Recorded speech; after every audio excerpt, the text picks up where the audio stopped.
All right, I'm the flat rate master, and well, sometimes despite their best efforts, things go to, well, So what am I talking about? Well, last week I shot a video of what's going on around the shop, and I screwed myself because I said something in that video.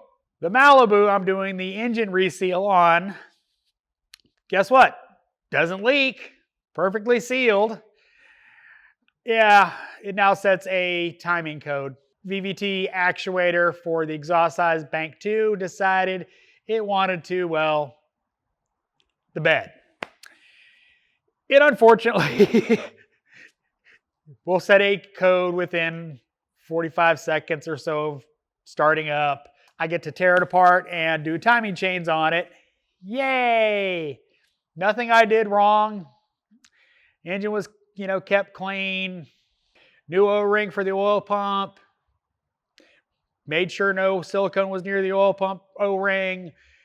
Did everything I could, but for some reason, it decided that actuator didn't like not having oil for a second while it started up, and it shows over. So it happens in this industry. I mean, I don't care who you are. Every now and then you just have the happenstance of this kind of stuff happening. Before all the comments, we are eating it. The shop is paying for it, not the customer. Shop's paying me labor.